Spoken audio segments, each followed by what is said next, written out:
Welcome, LifeBlood. This is George G, and the time is right. Welcome to today's guest, strong and powerful Dr. Erik Korem. Dr. Erik, are you ready to do this? Yes, sir. Thanks for having me. Exciting Excited to to have be you on. here. Yeah, let's go. Dr. Erik is a sports scientist. He is the founder and CEO of Aim7. He is the host of the Blueprint podcast. He's working to unleash the power of wearables to improve health and lives. Dr. Erik, tell us a little bit about your personal life, some more about your work, why you do what you do. Yeah, thank you so much. I'm living in Houston, Texas now. After spending about 16 years in pro and college football, lived all over the United States. So I'm a husband to my wife Haley for 14 years. We have 3 boys. But prior to starting Aim7, and I'll call it late 2020, I spent, like I said, almost 2 decades working with elite athletes. And my job ended up becoming turning wearable data into actionable recommendations to improve performance and reduce injury. So it's over a decade now, I pioneered the use of athlete wearables in the US. So if you've ever seen an NFL game, the Super Bowl is coming up, they'll show a player running like 20 miles an hour down the field. That's the technology I brought to the United States. And the problem we had when we first started using is we had tons of data, no actionable way to use it. And as you know, data without insight is useless. And so I ended up hiring a former NASA propulsion engineer. And once we were able to kind of organize the data, we were able to reverse engineer the game of football. I was at Florida State at the time. And in one season, we had an 88% reduction in injury. Our team went on to win a championship. And then this kind of blew up out of that. So in late 2020, I pivoted to this idea of working on Aim7 because I realized that over 100 million Americans own wearables now, Apple Watches, Fitbits. But wearables, they just show you data. They don't tell you how to use it. And, people want these devices to change their behavior, to sleep better, to exercise more, to be more resilient. And like I said, it's just descriptive data. So what? I slept 6 hours or walked 5,000 steps. Like, what does it mean? So I started Aim7, and we turn your data into personalized recommendations for your mind, body, and recovery to help you look, feel, and perform better. So it's been a big change. I enjoy now in sport terms being the head coach now. It's been a lot of fun, and we're actually rolling the product out into private beta this month. Well, congratulations. Thank you. It's got to be mildly stressful. A little bit, but it's a good stress. It's like an exciting, stress. Stress is one input, and the same, you can either perceive it as debilitating or facilitating. And right now it's really facilitating action. How did you, what from sports science to then recognizing the importance of data? Was that obvious to you to get into that, or you're just constantly trying to figure out how do I get people to perform just a little bit better? Because at the level you're talking about, it makes such a huge difference. Yeah. So I started as a traditional strength and conditioning coach. And unfortunately, the way that your performance is measured is by, do athletes, run faster, lift more, jump higher. So it's really all about data. And so the field of human performance, there's a lot of statistics that are done. And we're always looking for that smallest worthwhile change to say, like, did this intervention yield this result? And then you start baking in a high performance model, there's a physical, psychological, technical, tactical, and intellectual component. And so I was tracking and trying to figure out like which components led to which results. And in 2011, I went to Australia to learn about the emerging field of sports science and athlete wearables in Australian rules football. I brought that technology back. Sports science didn't exist in the United States. So this was literally, there was no playbook. I was duct taping these devices to the pads of players. It was connected to GPS satellites. It was telemetry data. But I knew that if we didn't understand what the game was, nobody had ever measured the game, like the players in game. So for instance, we found out that a receiver may run 7,000 to 8,000 yards in a game, of which is several thousand yards of high speed distance, versus a lineman may only sprint 50 yards in an entire game. So then now you understand like what the requirements are. And that's just, I mean, we could figure out how many times they turn left and right and all this stuff. Now we got to train them for that. And then we got to understand if the engine's starting to redline, just like you would on your vehicle. But just like in business or anything else, if you don't know what excellence is, or if you don't know the parameters of the game you're playing, it's just a shot in the dark. But once we quantified it, then we can go, oh, now we can develop plans to improve it. That makes perfect sense, right? Mm. So I appreciate you sort of walking me through the progression. And it's amazing when you look back in just a very, very short amount of time, 10, 20, 30 years, athletes are completely different. The way we look, and even regular people like me. Now I'm 44 years old, and I hope to remain super active and be in shape and all these things as long as I possibly can be.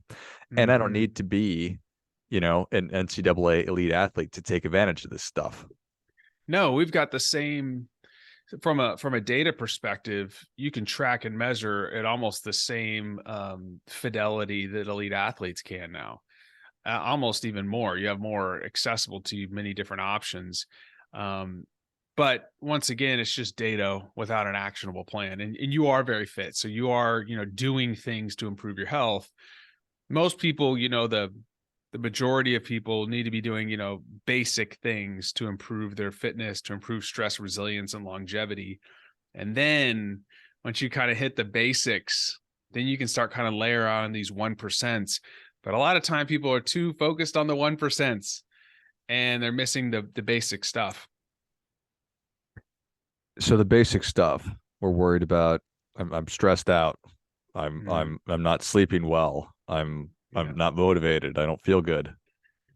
Yeah. So the people listening to this show want to improve in business, want to improve their finances, want to improve physically.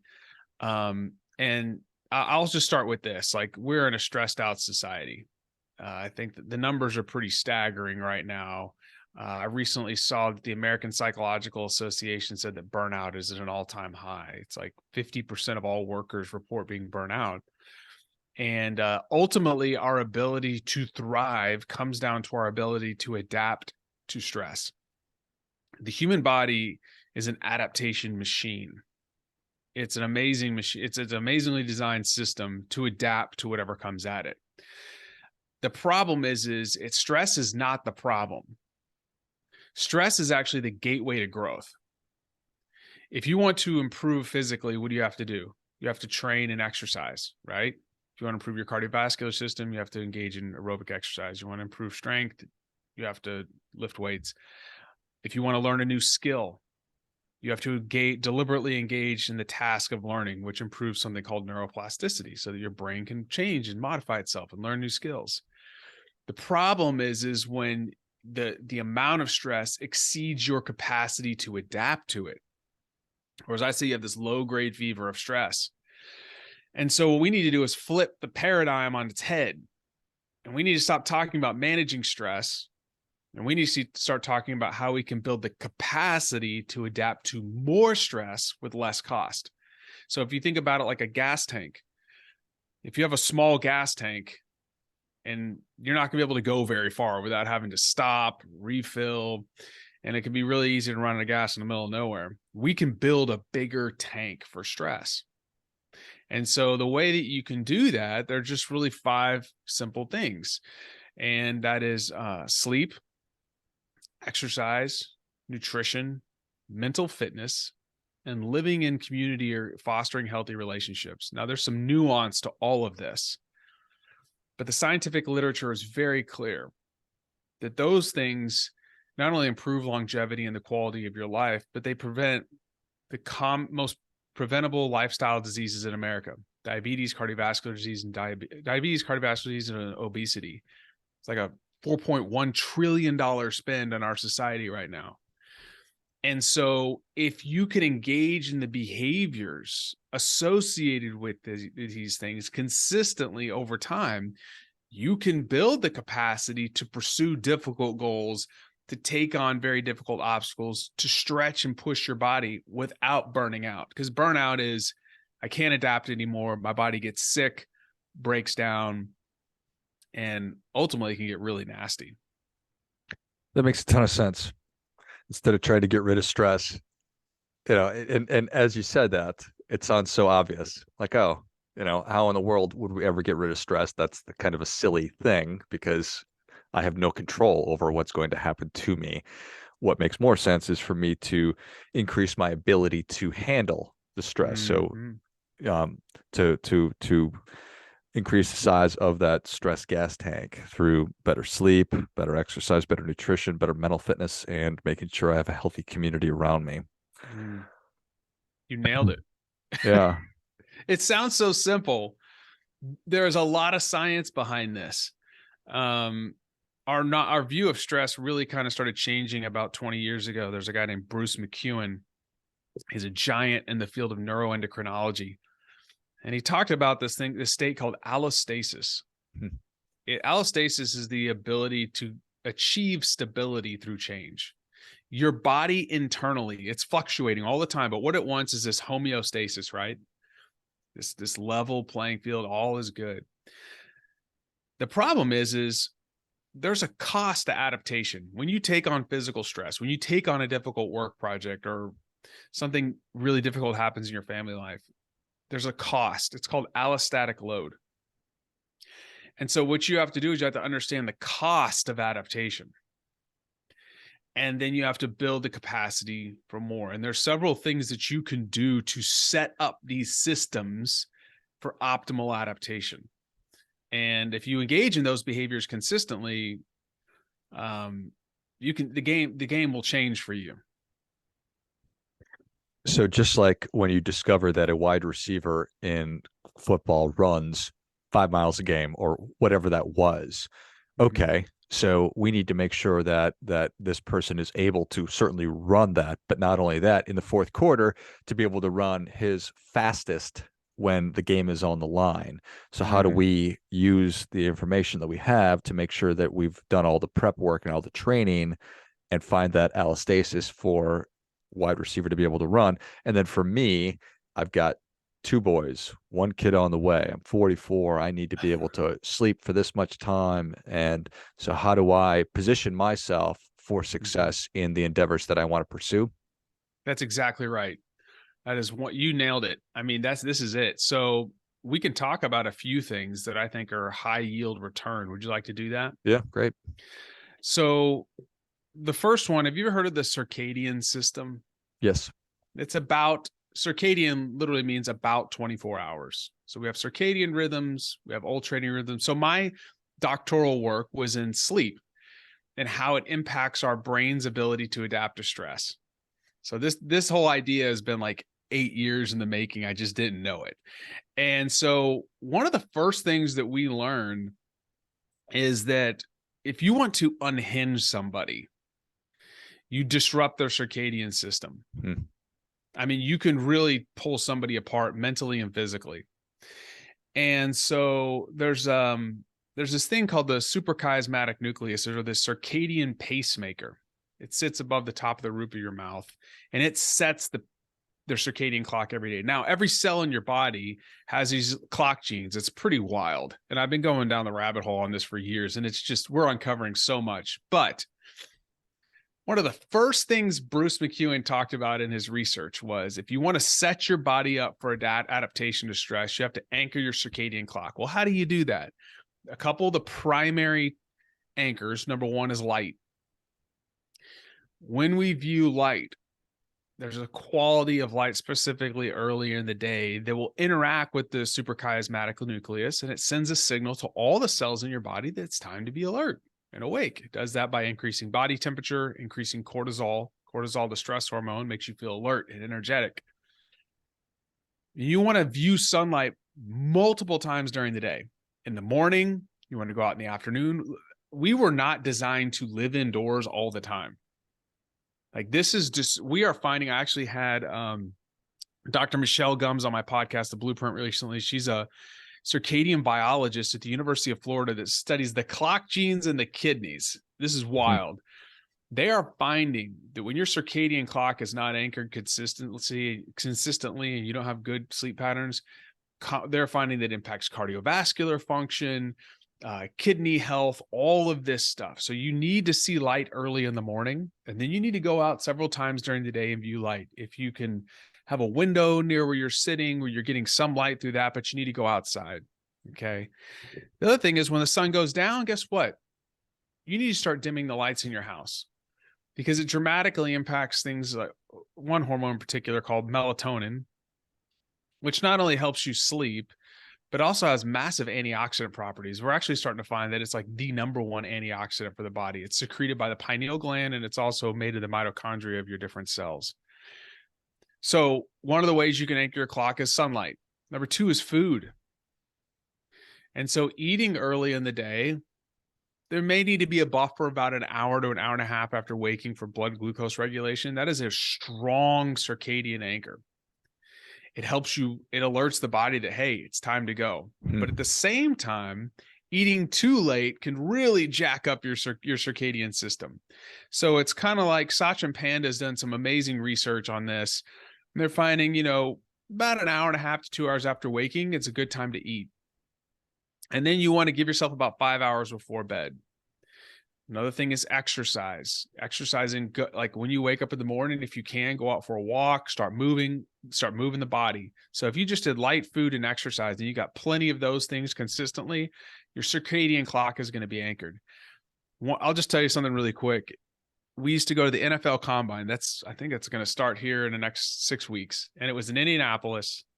It was in the winter. And it was in, Lucas Oil Stadium. You'd stay in a hotel, but there was these tunnels, right, that you get you to Lucas Oil. I would go like several days without going outside, and I would just start getting depressed, feeling weird. I'm like, what is wrong with me? And then I'm like, you dummy, like you haven't put into practice what you've been told. That is one of the, if right now, if you're struggling with energy, you're struggling with your sleep, get outside early in the morning, at least 10 minutes. I know right now we're in the winter, it's hazy, it's cloudy. You're going to have to do it a little bit more every 90 minutes or so. If you're at your house or in your loft, just go outside for a few minutes. Get next to a window.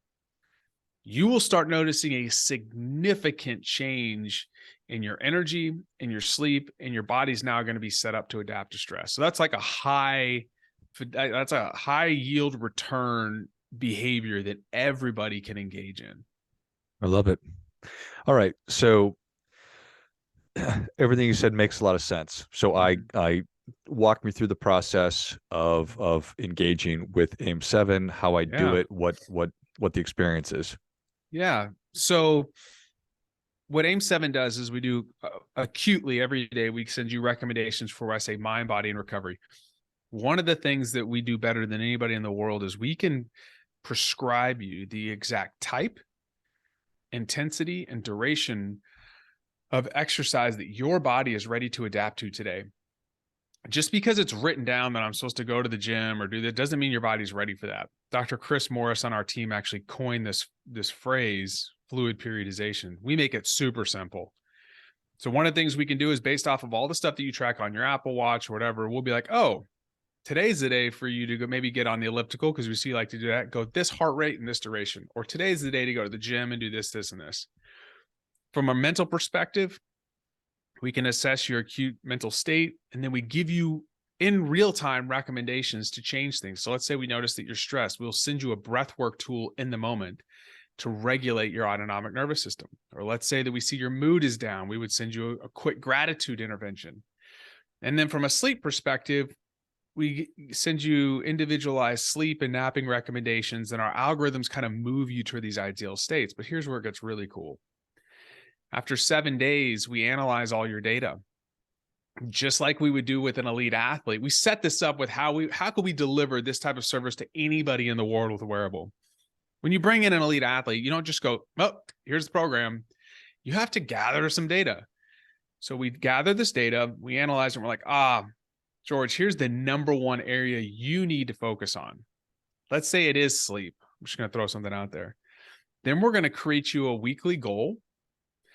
and we're going to help walk you in that direction. And then we're going to unlock a content library from the best in the world. It's like masterclass for health and wellness into very short videos, 60 to 90-second increments. And we're going to teach you the behaviors that will create the conditions for restful and fulfilling sleep. We do the same thing for body, for the mental state. We have like the senior sports psychologist for the US Olympics teaching stuff in there. When we went out and got some amazing folks. So we close the loop on this. We give you the daily recommendations. We help set the targets for what you need to improve. And then we give you the educational resources to do it.